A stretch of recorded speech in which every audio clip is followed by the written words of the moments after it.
nta bwenge zigira, zirabufite no kwihana zirabishobora. Ahubwo abajijisha bahora bajijisha nibo batihana babeshya.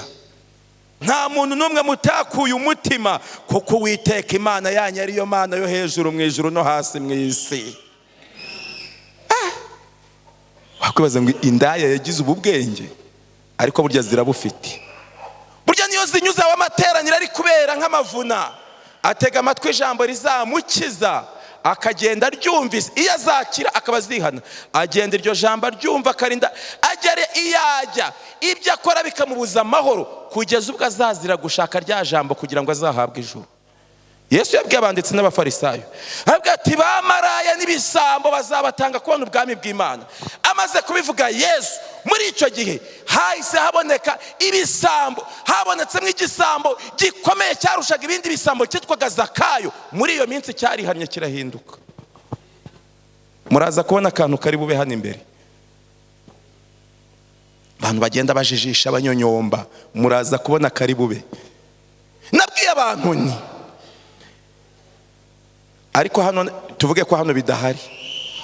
Nabwiye abantu ni ibintu byo kuza mukabona baririmbyi baratambuka bakajya mu materaniro ari uko bagiye kuririmba gusa.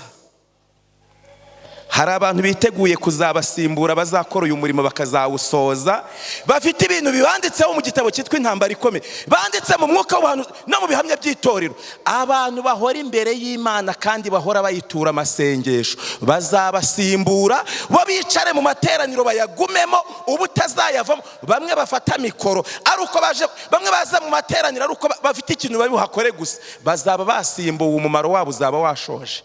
Ubundi haranditse mu gitabo cy'imigani ya Kristo ku cyigisho cya 4 ngo kuki Imana yemereye abatahindutse kuguma mu itorero. Kuki se? Niba ari umuntu umwe uzajya mu ijuru cyangwa 3 cyangwa 10, sibo baza mu rusengero bonyine, sibo bafata mikoro bonyine, sibo bakwigisha bonyine, ntabwo abo bantu. Mbese kuki Imana yemereye abatahindutse kuhaguma? Ntabwo umuntu aza mu materaniro gusa ari uko aje gufata mikoro. Icyo tukivuyeho twikomereza. Onye warafashe ipantaro ukayica ukayigira agafirimbi hasi ngo igigenda inuniriye amaguru, barakureba bakakunyuza mu ijisho. Yaravuze ngo nimwinjira mu nzu ya maraya uwo musohora uwo mugore. Batarinjiramo yari maraya, binjiyemo yasohotse yabaye umugore. Umugore mu buhanuzi avuga iki? Byasho 12 umugore avuga itorero ry'Imana. Ubu ibitangaza Imana yagiye ikorera abana bayo, abazengurutse hirya no hino byabakuye umutima. Ubuhanuzi Imana yashyize mu itorero ryayo bwanditse mu gitabo cy'ibyahishuwe guhera mu gice cya mbere kugeza mu gice cya 22 bwabakuye umutima. Ubuhanuzi bukabwirizwa ku ma YouTube, bukabwirizwa ku ma radio, bukabwirizwa ahantu hatandukanye, bukabwirizwa mu mavuna, bukabwirizwa mu nsengero. Ku isi hariho itorero rimwe ryonyine ribasha gushinga amateraniro yo ku musozi, rikamara ibyumweru 2 ribwiriza. Ababyumvise bose baba batambutse bagenda byabakuye umutima. Uko ubuhanuzi buri gusohora niko baraza bakabaza ngo bya bindi byadukuye umutima turashaka kubigenderamo. Uwiteka azabibaha babigenderemo kandi bazabyemera. Ariko abantu bagenda banyonyomba babeshya, bazaba bageze ku musozo. Kwiringira TV, ubutumwa bwiza kuri benshi, gukizwa kwa benshi. Matayo 24 umurongo wa 14. Twaraye tugize ibihe byiza, abatari bahari batabasha kwiyumvisha. Mbese nimugoroba hashize ijuru ryatumanukiye riraza ryegerana natwe, maze rikora ku mitima yacu cyane. Imana ihabwe icyubahiro. Twaraye turebeye hamwe amagambo, ariko hari n'indirimbo twaraye twumvise, indirimbo nziza cyane. Indirimbo yitwa Turatsirura. Uyu munsi ndabwiriza iminota mikeya, ndagira ngo ndebe abantu batari bahari nimugoroba bahari uyu munsi. Abatari bahari nimugoroba ariko uyu munsi bahari, Imana ibahe umugisha. Batekinisiye ya ndirimbo mwayimbonera maze mukongera mukayishyiraho tukayumva. Ndagabanya ku minota yanjye nari kubwiriza. ariko iriya ndirimbo niba mwayibona mugira akamenyetso mubyerekanisha maze muyishyireho. Imana ibaha umugisha. Iyo ndirimbo yitwa Turatsirura, niko yitwa. Itangira ivuga ngo ibyo tuvuga niba tubihagazemo neza tugiye kubona ingaruka yabyo mbi cyangwa nziza. Tugiye guhamya Imana mu ruhame niba twizeye ko ariyo yadutumye. Imana ihabwa icyubahiro. Iyo ndirimbo ni muyizamure maze muyishyireho igaragara maze tuyumve, hanyuma tuganire ku gice tugiye kuganiraho cyo muri Bibiliya. Bana byiga bakajya babigira uko bashaka, bakabikerensa, bakabisuzugura, bakabona ntacyo bivuze. Bazategekwa kubyiga ku gahato, badafite urabibigisha, batari bubone aho babyigira, kandi bitari bugire icyo bibamarira, kandi igihe bari bafite amahirwe.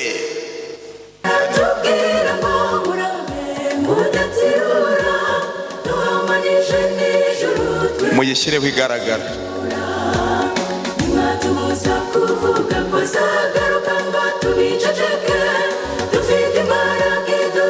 Kandi muyitangize, mwihangane muyitangize, kuko Imana yabakoresheje byinshi, n'ibi byuma bisigaye bivuga neza.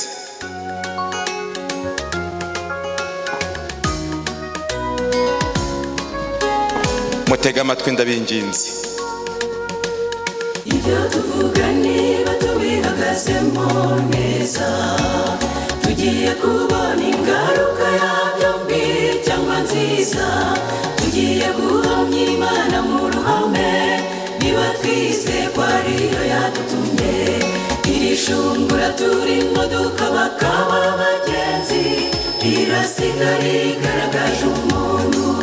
Iri shungura turimo dukabakaba rirasigara rigaragaje umuntu. Iyi ndirimbo ntimutekereze ngo ikorari murayizi ngo ni ya hano hafi, kuko iyi ndirimbo amagambo ivuga dore babiririmbye bitaraba, ariko ubu biriho.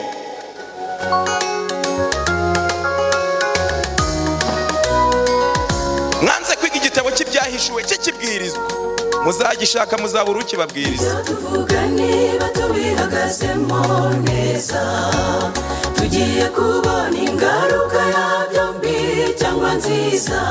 Tugiye guhamya Imana mu ruhame niba twize ko ariyo yadutumye. Iri shungura turimo dukabakaba abagenzi rirasigara rigaragaje umuntu. Baratubwira ngo murame mudatsirura, duhamanije n'ijuru twebwe turatsirura. Nimwatubuza kuvuga ko azagaruka ngo tubiceceke, dufite imbaraga idutera kubivuga tudatinya. Nitwamera nk'aba basirikare bawe Efeso maze bakabiceceka. Mariya Magadalena na Mariya wundi bakabivuga. Iyo nama ya Pasika yo mu muryango wa Yuda niyo duhamya n'ubu n'iteka ryose irakomeye.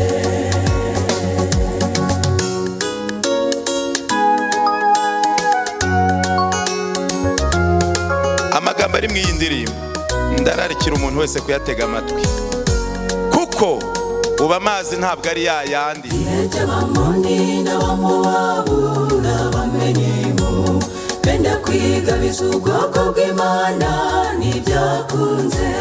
Iyakoraga icyo gihe na n'ubu iri hagati muri twebwe.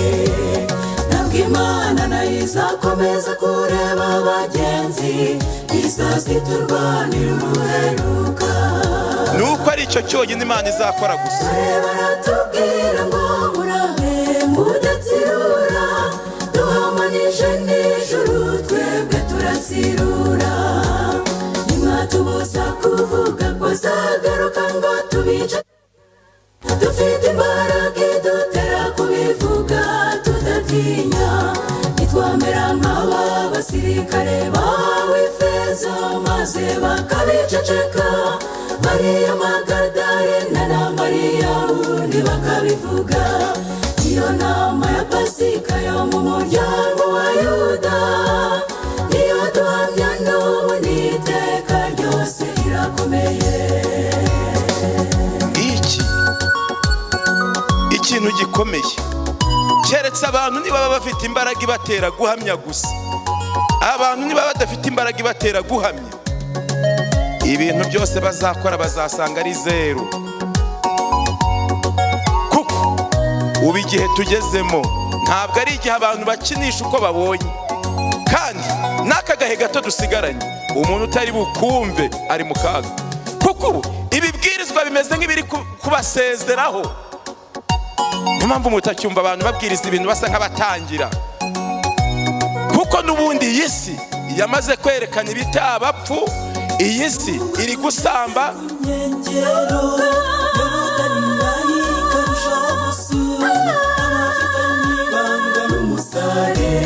mubanguke twambuke turatashye, hakurya ndabona ururembo ruteramo ibishashi ndabarahiye, abazabona ku mwanzi Satani bazaruturamo banezerewe, bazahora batembera ururembo bava ku nyanja bagana ku yindi, bambaye amakamba arabagirana bazaruturamo banezerewe. kandi ni vuba. Nubwo tugeze ku nkengero y'Yorodani karushaho gusura, Abafitanye ibanga n'umusare bonyine mubanguke twambuke turatashye, hakurya ndabona ururembo ruteramo ibishashi ndabarahiye, abazabona ku mwanzi Satani bazaruturamo banezerewe, bazahora batembera ururembo bava ku nyanja bagana ku yindi, bambaye amakamba. Ibyo nibyo mbifurije. Bazaruturamo banezerewe, bazahora batembera ururembo bava ku nyanja bagana ku yindi, bambaye amakamba arabagirana, bazaruturamo banezerewe, bazaruturamo banezerewe, bazaruturamo banezerewe, bazaruturamo banezerewe. Wagira ngo nihishurwa bari baragize, ariko bari bararibonye mu bitabo, maze iyi ndirimbo barayihimba, baravuga ati baratubwira ngo turabe tudatsirura tutavuga ibintu byose. Nicyo bisobanuye. Twikomereze mu ijambo ry'Imana, reka ducishe imitima yacu bugufi maze dusenge. Mana yera, turagushimye cyane, uhimbazwe, utubabarira ibyaha byacu. Ubwo tugeze mu mwanya w'ijambo ryawe, utwigishe neza kandi udukore ku mutima, tubisabye mu izina rya Yesu, amen.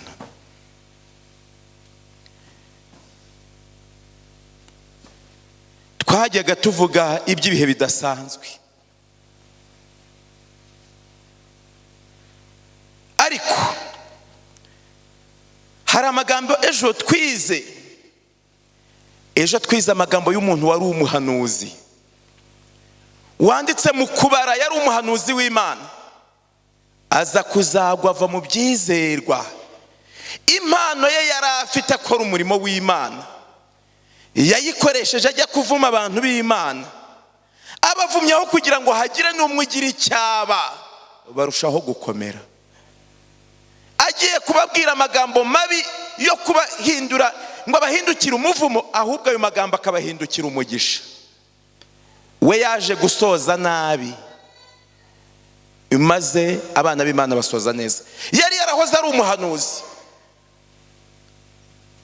Icyago gikomeye ni ukuba umuntu yarabaye umuntu w'Imana maze akabivamo, nicyo kibi kurenza ibindi. Abafite Bibiliya zanyu murambure muri Yosuwa igice cya 2. Yosuwa igice cya 2. Wa wundi Baramu twasomye ejo, indogobe yatangiye ikamwinginga kanga. Amaze kuvugana na Baraki, yabwiye Baraki ati tega abakobwa mu nzira hano kuri Yorodani, maze abayisirayeli basambane nabo. Imana ibyanga urunuka, nibasambana barapfa bashire. Bahise basambana maze barapfa barashira. Hapfuye 24,000 mu ijoro rimwe. 24,000 mu ijoro rimwe bimaze gupfa. Ikintu cyantangaje, abayisirayeli bari bakambitse ahantu hitwa Shitimu. Ni naho bapfiriye ibyo 24,000 byapfuye mu ijoro rimwe bazize icyaha cy'ubusambanyi. Mu kubara igice cyaho cya kabiri, icyigisho turarebera hamwe uyu munsi kiravuga ngo umugore w'umunyamugisha. Haranditse ngo Rahabu yakira abatasi abahisha. Bari Shitimu, umurongo wa mbere, ngo bari hehe abayisirayeli? Ndasomye ngo bari hehe? Aho abantu 24,000 baguye. Yosuwa mwene None yohereza abagabo 2 rwihishwa ngo bajye gutata igihugu. Arababwira ati, nimugende mwitegereza igihugu cyane cyane Yeriko. Nuko baragenda binjira mu nzu ya maraya witwaga Rahabu bararamo. Amagambo akomeye. Umwami w'Yeriko abwirwa yuko muri iryo joro haje abagabo bo mu bayisirayeli gutata igihugu. Uwo mwami atuma kuri Rahabu ati, sohora abo bagabo bari iwawe kuko bazanwe no gutata igihugu cyose. Murongo wa 4. Ariko uwo mugore ajyana abo bagabo bombi arabahisha, abwira intumwa ati, niko kwiwanjye haje abagabo ariko ntazi aho baturutse. Nuko bumaze kwira igihe cyo kugarira kigeze, abo bagabo baragenda, sinzi aho baganye. Nimubakurikiranye ingoga murabafata. Ariko abo batasi 2 yari yaburije inzu, abahisha hejuru yayo, abatwikiriza imigwegwe yari yatondekanyije. Umurongo wa 7. Nuko babandi babagenzereza ku nzira igana kuri Yorodani. Aho bambukira abagenza, bamaze kugenda barugarira uyu mugore w'umunyamugisha. Yari indaya ruharwa. Bibiri ivuga indaya zihanye zigahinduka zizahabwa ijuru. Yavuze indaya yo mu mujyi witwa Sukara. Bibiliya yavuze indaya yo mu mujyi witwa Yeriko. Yanavuze indaya yo mu mujyi witwa Gadara, yitwaga Mariya Magadalene n'uwi Gadara. Iyo dusoma ibyerekeranye, yavuze umujyi wa Sukara w'umusamariya. Ariko iyo dusoma ibyerekeranye n'ayo magambo, Rahabu yabonye abo batasi. Bakimubwira bati, turi abatasi, turi abo mu bayisirayeli, twebwe tuje kureba iki gihugu.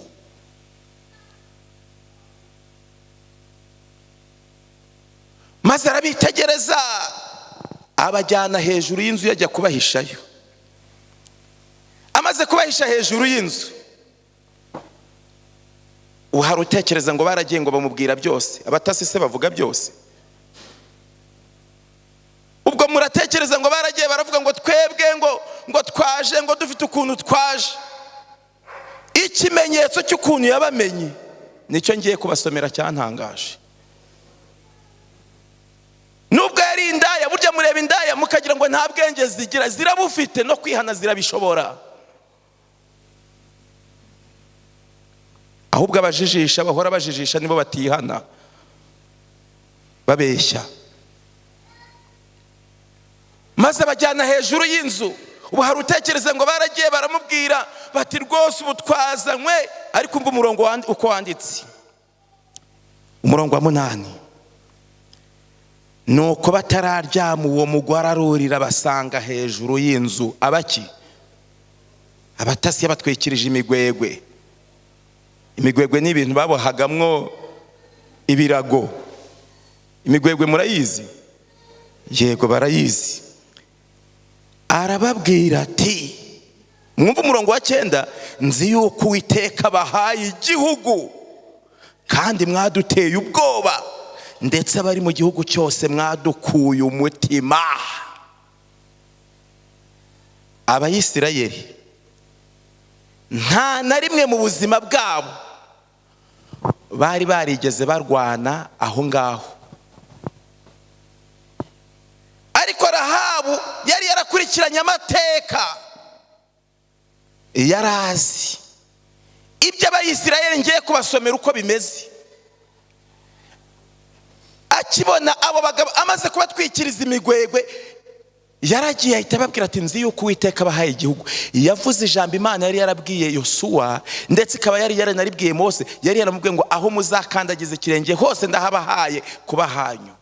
Abonye bahageze, yaravuze ngo ubwo bageze hano Uwiteka abahaye igihugu. Ntabwo aribo bavuze ngo Uwiteka arakibahaye. Umva umurongo wa 10 ukuntu utangaje. Kuko twumvise uburyo Uwiteka yakamije inyanja itukura muyigezeho muva muri Egiputa, n'ibyo mwagiriye abami bombi b'Abamori bo hakurya ya Yorodani, Sihoni na Ogi, abo mwarimbuye rwose.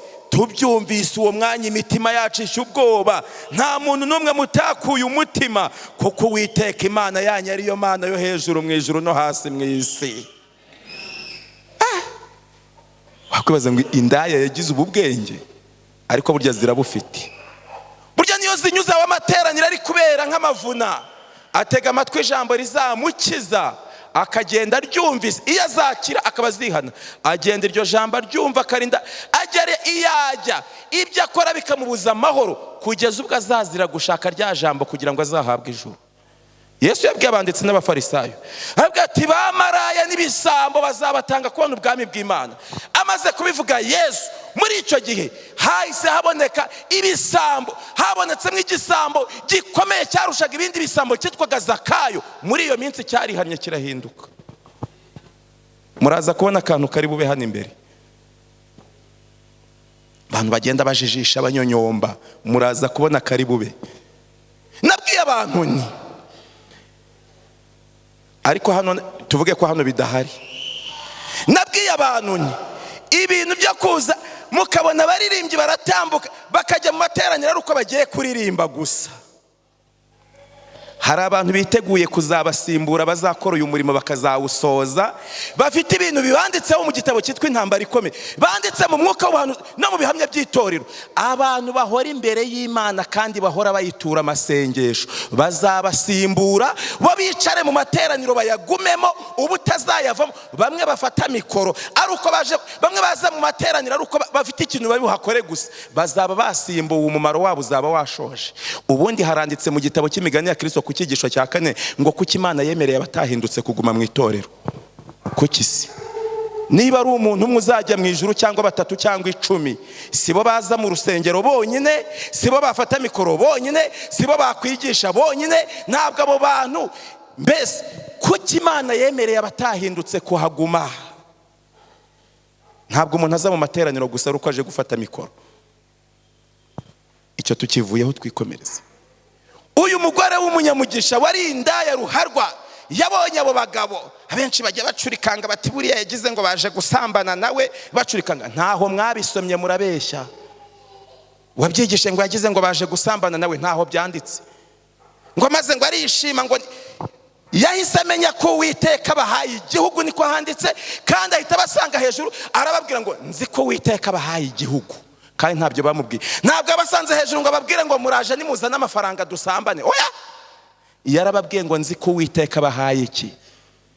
Musubiremo uyu murongo muwusome neza. Nuko batararyama, umurongo wa 8, uwo mugore arurira basanga hejuru y'inzu. Umurongo wa 9, arababwira ati nzi yuko Uwiteka abahaye igihugu kandi mwaduteye ubwoba, ndetse abari mu gihugu bose mwabakuye umutima. Hari ubwo ababwiye ngo nibasambane? Yarababwiye ngo n'abari mu gihugu bose mwabakuye iki? Ubu ibitangaza Imana yagiye ikorera abana bayo abazengurutse hirya no hino byabakuye umutima. Ubuhanuzi Imana yashyize mu itorero ryayo bwanditse mu gitabo cy'ibyahishuwe guhera mu gice cya mbere kugeza mu gice cya 22 bwabakuye umutima. Ubuhanuzi bukabwirizwa ku ma YouTube, bukabwirizwa ku ma radio, bukabwirizwa ahantu hatandukanye, bukabwirizwa mu mavuna, bukabwirizwa mu nsengero. Ku isi hariho itorero rimwe ryonyine ribasha gushinga amateraniro yo ku musozi, rikamara ibyumweru 2 ribwiriza. Ababyumvise bose baba batambutse bagenda byabakuye umutima. Uko ubuhanuzi buri gusohora niko baraza bakabaza ngo bya bindi byadukuye umutima turashaka kubigenderamo. Uwiteka azabibaha babigenderemo kandi bazabyemera. Kuko abantu bagenda banyonyomba babeshya bazaba bageze ku musozo. Mu gihe uyu yavuga ngo abari mu gihugu bose mwabakuye umutima, umuntu witwa Baramu wahoze ari umuhanuzi w'Imana. Baramu wahoze ari umuhanuzi w'Imana wuzuye. Baramu niwe wahanuye ibyo kuvuka kwa Yesu.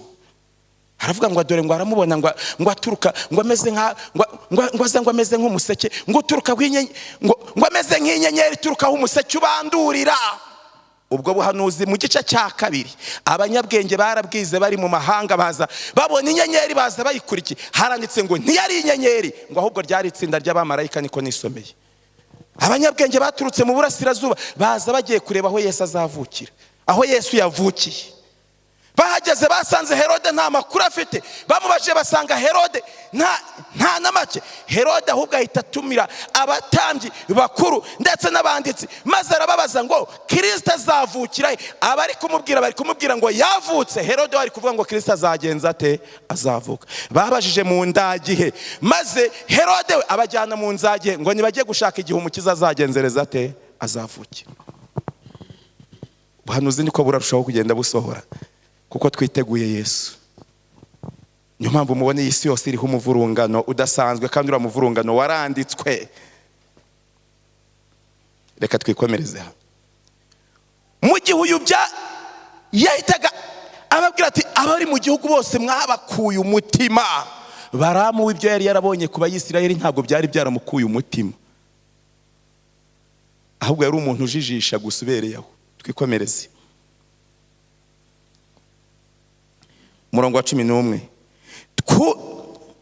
Tubyumvise uwo mwanya imitima yacu ishya ubwoba, nta muntu n'umwe mutakuye umutima, kuko Uwiteka Imana yanyu ariyo Mana yo hejuru mu ijuru no hasi mu isi.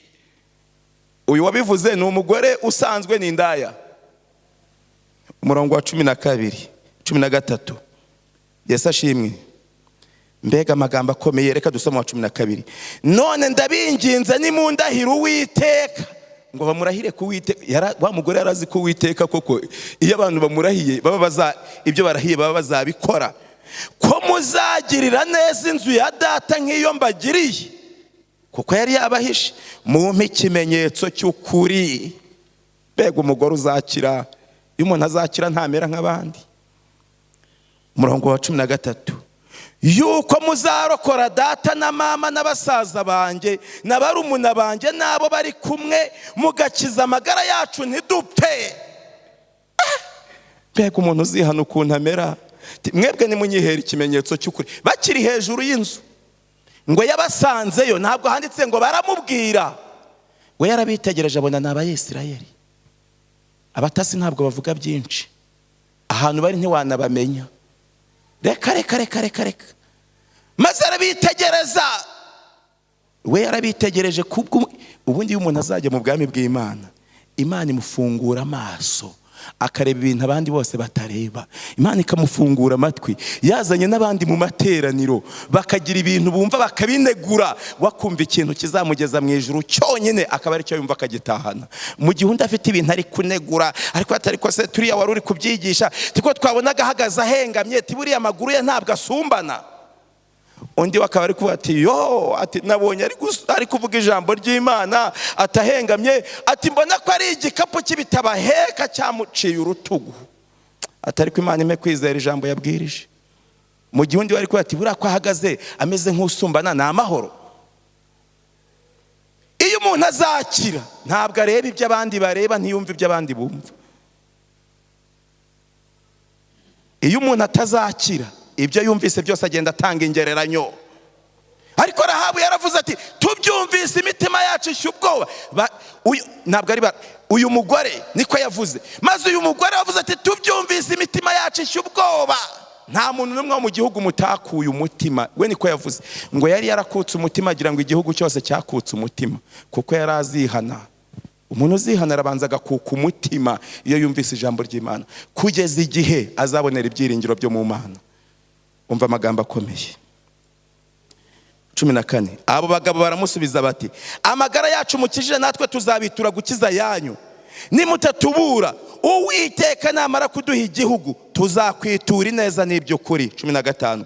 Arabohereza bamanuza umugozi abanyujije mu idirishya, kuko inzu ye yari hejuru y'inkike z'umudugudu, niho yari atuye.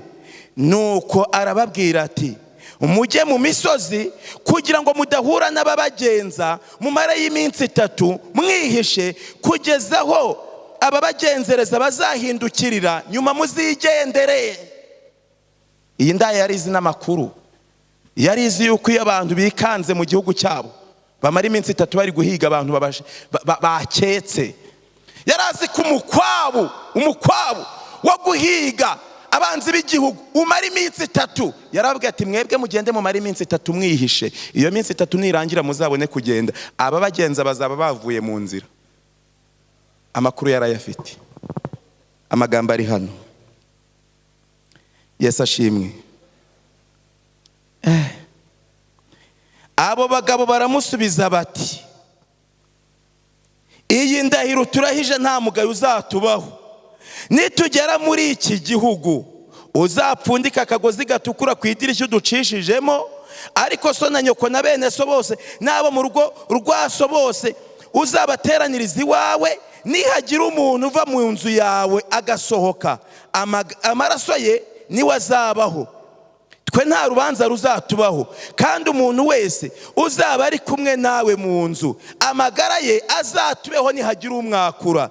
Ariko umurongo wa 20, nutubura ntituzagibwaho n'urubanza rw'indahiro uturahije. Nawe arababwira ati bizaba nk'uko muvuze, maze arabasezerera baragenda.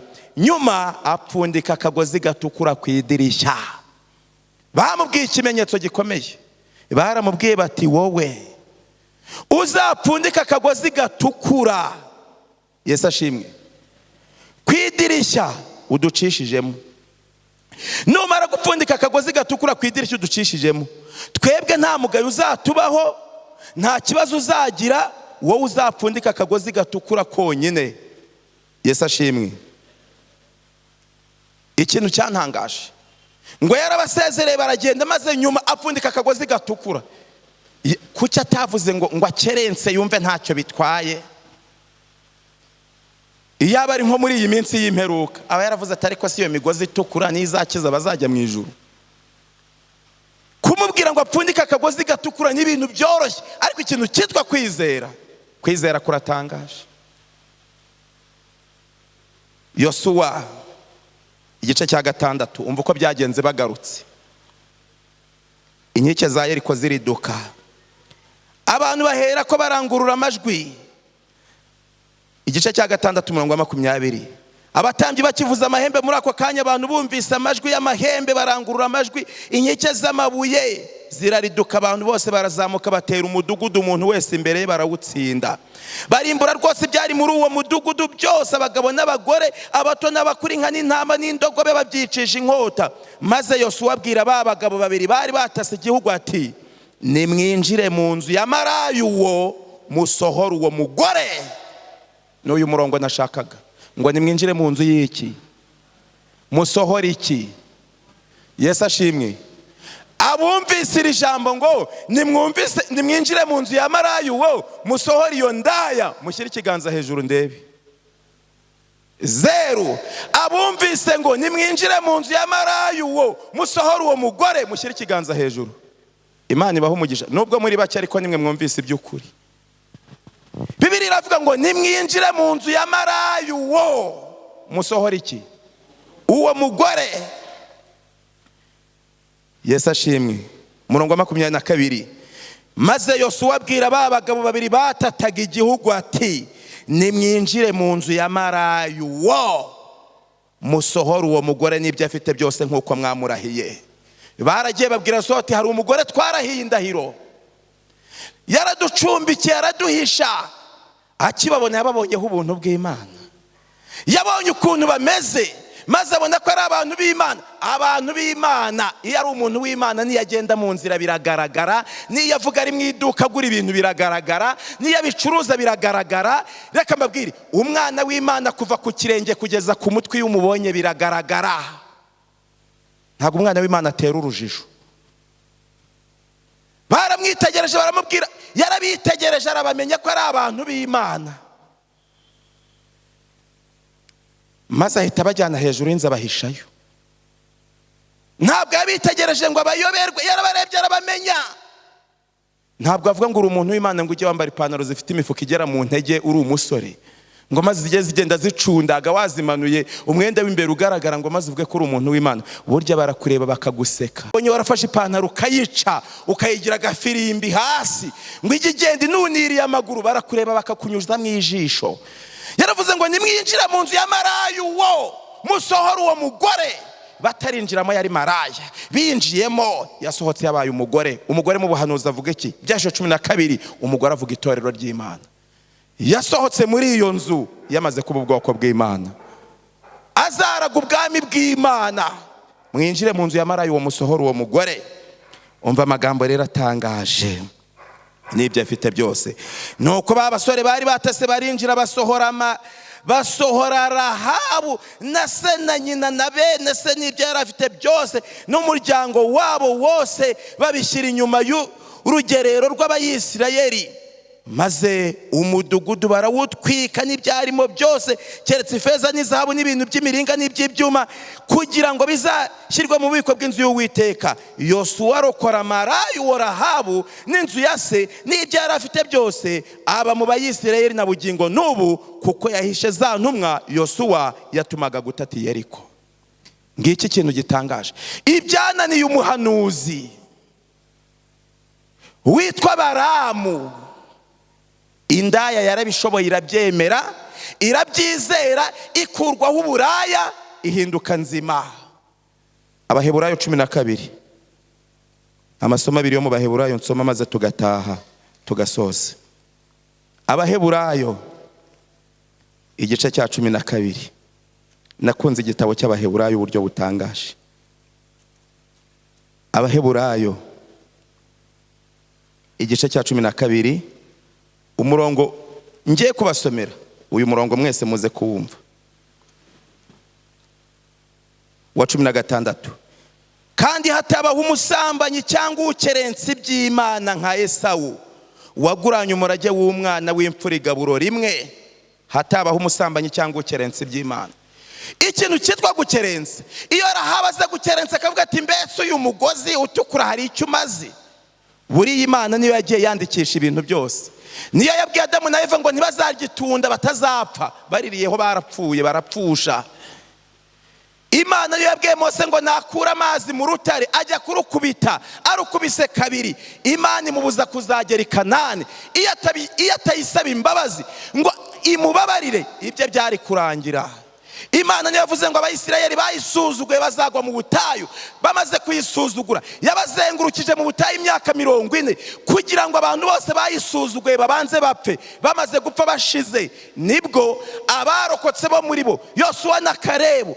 Kandi ikintu gitangaje, Kalebu wo mu bwoko bw'Abakenazi, Imana yabambukanyije n'Abayisirayeli bari bakiri batoya, ariko bayisuzuguye bari bahuye n'ibibazo. Imana yaravuze ngo ntihazagira umuntu ukerensa ibintu byayo. Niba Bibiliya ifite ibintu ivuga, ni mu bigenderemo. Buri muntu wese tugomba kubigenderamo ukuntu byanditse. Nitukagoragoze ngo buriya ibi bishatse kuvuga ibi. Bibiliya ntabwo ishaka kuvuga, ahubwo Bibiliya iravuga. Ikintu uzajya usoma muri Bibiliya cyose ujye ushyiraho akadomo, ntuzajya ushyiraho akabazo, kuko niko Imana iba yarakivuze. Umva amagambo akomeye. Kuko muzi yuko hanyuma ubwo yashakaga kuraga umugisha atemerewe, kuko atabonye uko yihana, nubwo yabishakaga cyane arira. Umurongo wa 17 niwo dusome. Umuntu witwa Esawu ngo yakerenceje ibintu by'Imana, yabwiye murumuna we ngo ariko se ngo ubu ngo ibyo bishyimbo ngo mbiguhaye ngo uko ngiye gupfa ngo ubwo butware bumariye iki? Undi ati ngaho ndahira ngo ibyo nari kurya wowe unyihera ubutware bwawe. Amurahira atyo agira ngo barakina. Mu ijuru barabyandika. Yakerenceje ibintu by'Imana umuntu witwa Esawu. Harangize ngo yabishatse cyane agenza ate yemwe, arira ariko ikintu kibabaje haranditse ngo nuko atabonye uko yihana. Ubonye iyo bavuga ngo yabishatse cyane arira maze abona uko yihana? Ubwo uzamarira abantu bazarira hano imbere? Nubwo yabishatse agenza ate? Yesu ashimwe. Nubwo yabishatse agenza ate yemwe? Mbega ikintu gitangaje. Isomo risoza Abaheburayo 11 umurongo wa 31. Kwizera niko kwatumye Marayu wo Rahabu atarimburanwa n'abatumviye Imana, kuko yakiranye abatasa amahoro. Ngo yabakiranye iki? Akibabona ibintu yababwiye. Nimusoma abatasi ijambo babwiye Rahabu kuva bagera aho ngaho ni rimwe Bibiliya yavuze. Yarababwiye ngo nzi ko Uwiteka bahaye igihugu. Barareka araguma aravuga abatasi niko bamera bo batega amatwi ntabwo ngo bavuga. Barareka aravuga ati nzi ko Uwiteka bahaye igihugu. Bataravuga ati kandi mwadukuye umutima. Batarasubiza ngo bikirize ati abari mu gihugu bose mwadukuye umutima. Kuko twumvise uburyo Uwiteka yakamije inyanja itukura muyigezeho. Rahabu we yamenye ko inyanja itukura yakamijwe nande? Ariko Abayisirayeli bo bari barayambutse, bari barageze hakurya barema ikigirwamana cy'ikimasa, bagipfukama imbere baragisenga barakibwira ngo nicyo cyabambukije inyanja itukura. Narabibasomeye hano simbisubiramo. Rahabu wari indaya yamenye ko Imana ariyo yakamije inyanja itukura bayigezeho. Ariko Abayisirayeli bakavukire bavuze yuko ikimasa cy'ikishushanyo aricyo cyakamije inyanja itukura bakayambuka. Maze Rahabu wari indaya arabimenya. Bamaraya bari hirya no hino bageranwa n'abari muri maraya banditse mu Byahishura 17. Mu gihe batari bacirwa Uwiteka ngo banywe ku gikombe, bagomba kuba bamwe muri bo bagomba kubanza bakava muri Babuloni maze bakaza hano, maze bakazafatanya n'abejejwe kuzajya mu bwami bw'Imana. Ariko abantu bajijisha mu mibereho yabo, bamwe baboneka mu materaniro gusa bahafite ikintu bari bukore, baba batagifite ntibaboneke mu materaniro, ntibari muri uwo mubare. Abari muri uwo mubare n'abantu bizera Imana kandi bahora bayisenga, bahora bayitura amasengesho. Mbega ikintu gitangaje. Mbega umurongo wa 31 ukuntu wo unejeje. Kwizera niko kwatumye Marayu wa Rahabu atarimburanwa n'abatumviye Imana, kuko yakiranye babatasa amahoro. Ngo abatasi yabakiranye amahoro. Yahise abasanga hejuru ababwira ati nzi ko Uwiteka bahaye igihugu. Yahise abimenya. Yahise asimbura abaguye ishitimu bazize icyaha cyo gusambana. Imyaka yamaze abikora asambana, Imana ntiyabimwishuje ngo imubwire ati wowe Rahabu wamaze imyaka myinshi usambana.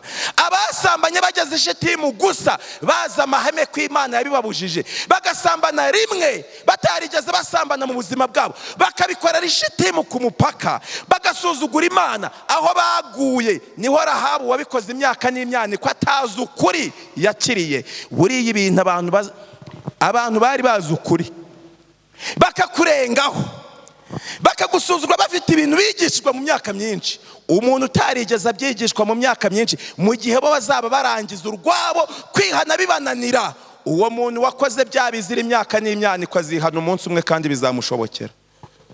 Icyo cyatumye igisambo kihanira ku musaraba bikemera, kikaba kizahabwa ubugingo buhoraho kibubikiwe. Ariko hakaba hariho abandi bantu. Hari Yuda wari umaze imyaka n'imyaniko agendana na Yesu, ariko bikamunanira kubera icyaha cyo gukunda ubutunzi. Uwiteka duhire kuri uyu mugoroba, buri muntu wese amenye ko dukwiriye kubitsa ubugingo bwacu mu Mana. Kandi buri muntu wese igihe dutaha yibuke ko igihe tugezemo gitandukanye n'ibihe twabayemo. Ndetse umuntu utari bwirukanke muri iyi minsi ngo igihe yasibye yamaze ari kugenda asiribanga inzira ngo yirukanka yiharure vuba vuba, uwo muntu afite ibibazo. Ariko niyirukanka akagenda ngo agiye kuyiharura, Yesu Kristo niwe wayiharuye mbere, azamufata ukuboko amubwira ati narayiharuye ngwino nkutambutse. Nimureke duhagararire aho tugeze tuba abanyamugisha, nk'umugore w'umunyamugisha. Habeho kwiyegurira Imana, habeho gutandukana n'icyaha burundu mu izina rya Yesu. Imana ibaha umugisha. Nahagurukira aho ari dusenge.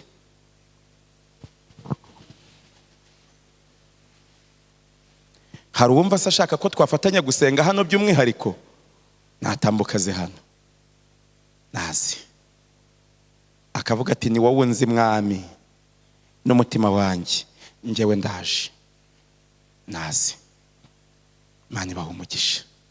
Muzi tugiye kuririmba indirimbo ya 23. Iyo ndirimbo ya 23 irangire wamaze kugera hano, maze dusenge. Abarayiririmba barabahagaze hano hasi ya 23, abiyegurira Imana barajya baza hejuru, ariko abaririmba iyo ndirimbo baraba bari hano hasi. Maze umuntu wese wumva ari kwiyegurira Imana, abwira Imana ati ndaje mwami wanjye, aratambukaze hano hejuru. Uwumva twafatanya gusenga by'umwihariko kandi akumva naza hano isengesho rye riri bwumvwe, akumva arabyizeye wese abanguke hano avuga ati isengesho ryanjye uraryumva ndabizi, ndaje. Tambukuze hano kandi ntutinde, ubanguke.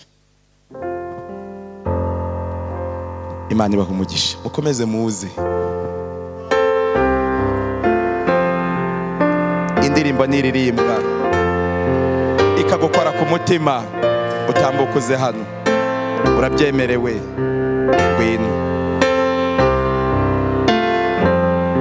Iyo ndirimbo muyiririmbe cyane, muhanike mu majwi yanyu. Nyuzura Yesu,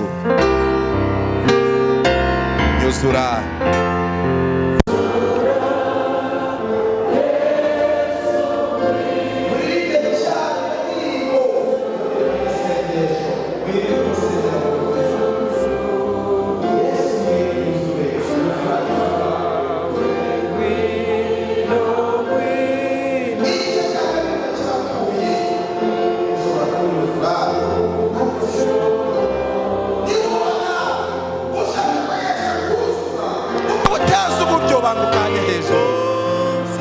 Ushobora kunyuzura ariko sinzi uburyo, ngwino unyuzure mwami wanjye. Bangukana imbere, bangukana imbere. Uti nanjye wanyuzura ariko sinzi ukuryo, sinzi uburyo, sinzi uko byagenda, njyewe ndabizi wanyuzura. Banguka, ngwino. Zana icyifuzo cyawe imbere y'Imana, ngwino wizeye ko gisubizwa. Zana icyifuzo cyawe kikubyiga mu mutima, kizana imbere ya Data. Nyuzuza umugisha wawe. Mbega indirimbo. Banguka muntu w'Imana, muntu w'Imana, banguka. Iyo ndirimbo ndayigutuye.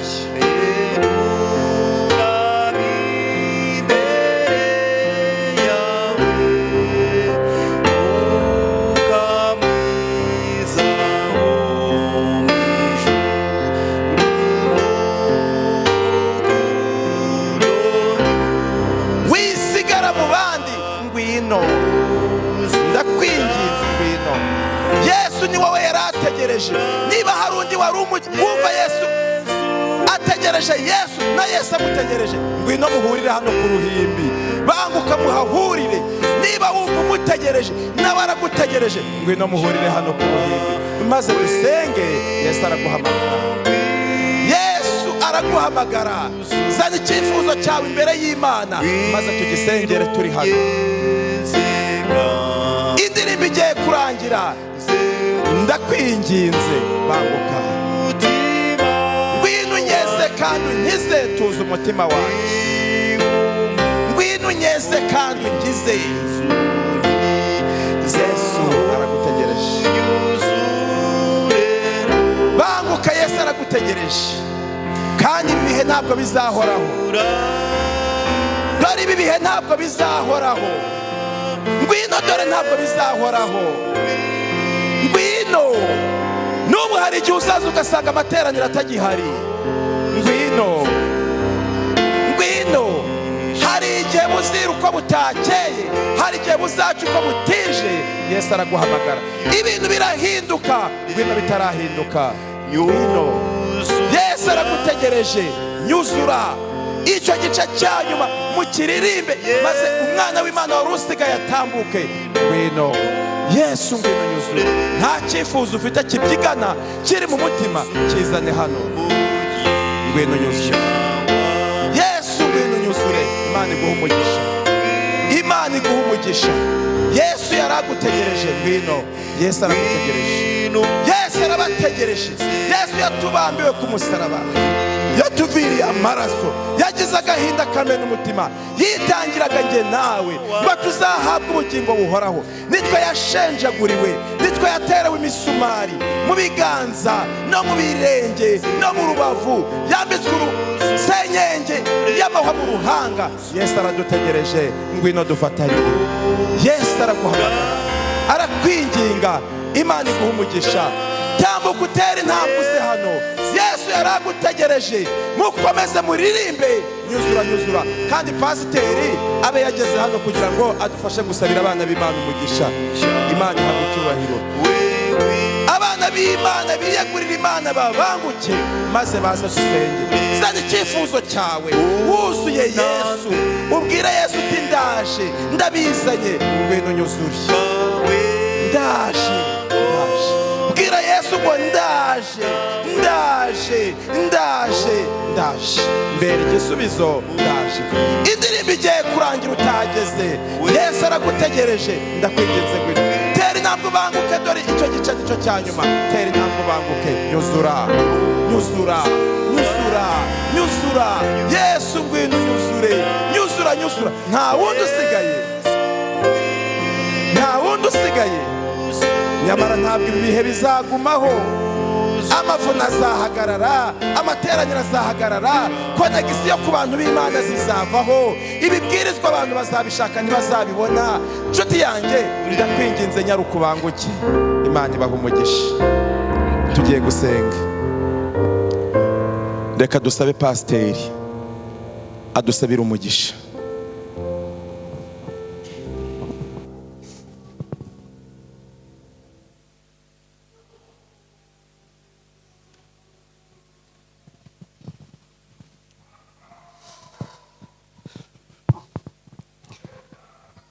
Data wa twese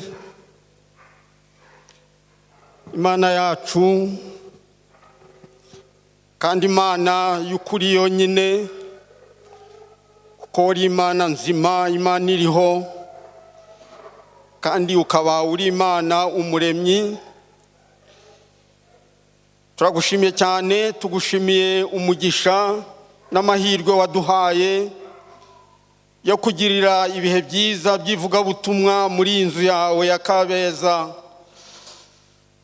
wabanye natwe mu cyumweru twashoje kandi turi no muri iki ngiki gisoza aya materaniro turagushimira ijambo ryawe rifite ireme dukomeje kumvira imbere yawe turagushimira umugaragu wawe turi kumwe nawe umwuka wawe akomeje gukoresha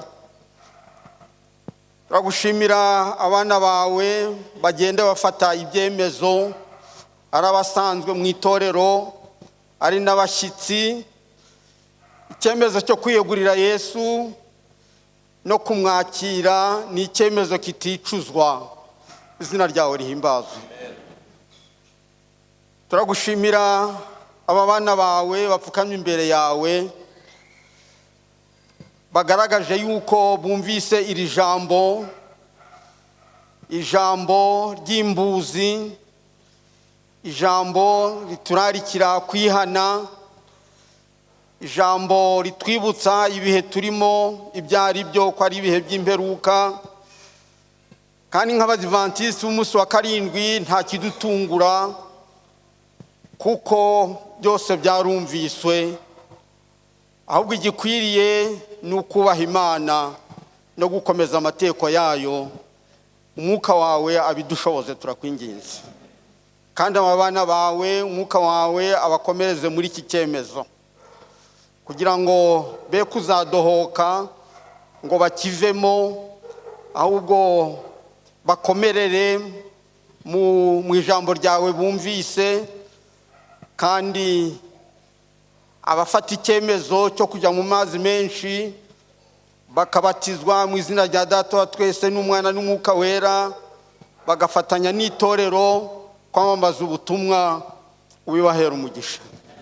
Umugaragu wawe ndamukuragije kugira ngo ukomeze kumukoresha kandi umurinde ubwe, umurindane n'umuryango we, kandi natwe twese uduhe umugisha. Aya materaniro azasoze neza habonetse abakizwa benshi, izina ryawe rihimbazwe. Nuko rero akira gusenga kwacu kandi tubabarire gukiranirwa kose, turinde gukerensa imiburo twumva, ahubwo dukanguke tube maso, dutegereze Yesu twizeye kandi twihanganye, tugume mu byiringiro by'umugisha ari byo kuzaboneka ku bwiza bwe, tubikwambaje ku bwa Yesu umwami wacu, amen. Kwiringira TV, ubutumwa bwiza kuri benshi, gukizwa kwa benshi. Matayo 24:14